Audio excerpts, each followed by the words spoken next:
ওমা কি করছে এখানে? এঁচোড়টা কাটছি।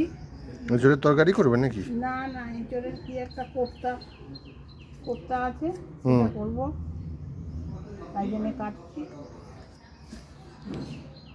কাবাবের মতো? হ্যাঁ। আচ্ছা, কাটো। সঙ্গে একটা আলু দিতে হবে সিদ্ধ। হুম, আলু একটা দিয়ে যাচ্ছি। এ নাও আলু।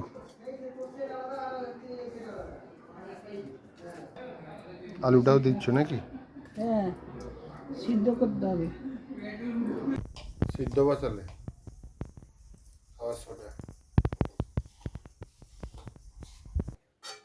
সিদ্ধ হয়ে গেছে মা? হ্যাঁ, সিদ্ধ হয়ে গেছে, এবারে এটাকে চটকাবো। খাবার সোডা দিছে বলে লাল হয়েছে নাকি? এই দিচ্ছি কেন, প্রেসার কুকার হলে তাড়াতাড়ি হয়ে যায়, একটা সিটিতেই হয়ে যায়। হ্যাঁ, টেস্টটা কি থাকবে? প্রেসার কুকার নেই বলে এখন প্রেসার কুকারে মাংস, তাই জন্যে আর কি এটা এই করেছি। হুম।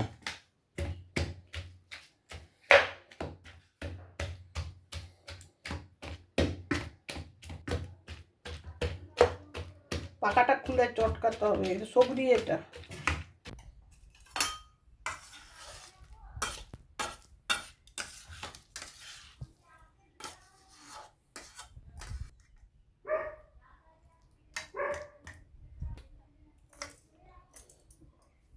এর সঙ্গে বেসন দেবে নাকি? দাঁড়া দাঁড়া।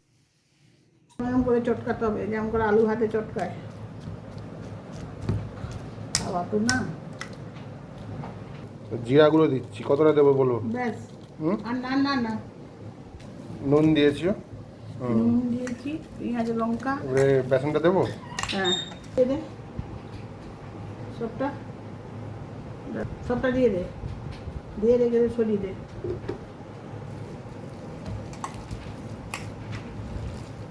3 চামচ বেসন দেওয়া হয়েছে।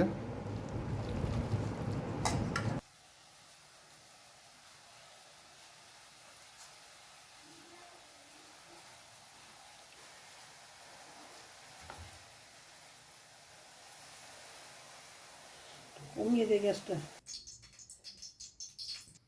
এতগুলো কাবাব হয়েছে, এবারে মা ভাজবে এগুলো।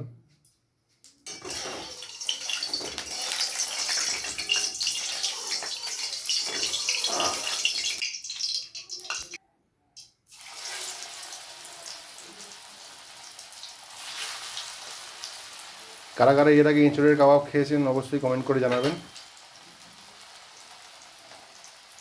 এইভাবে করে দেখবেন, দারুণ হয়।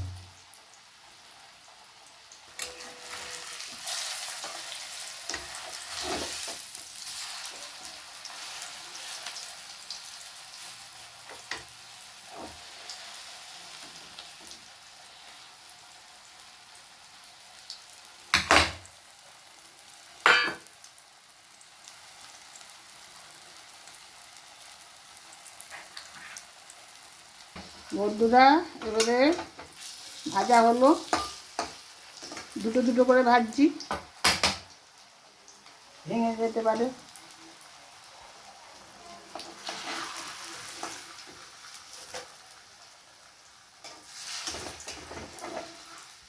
তুলে দিলাম হুম। দুটো। আবার দুটো দিয়েছে মা।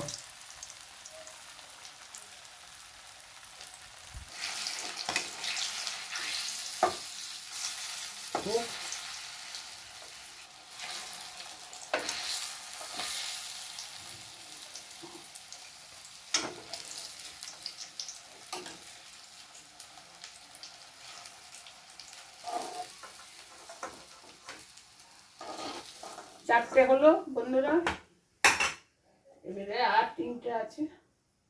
এগুলো ভাজা মানে অনেক ঝামেলা আছে।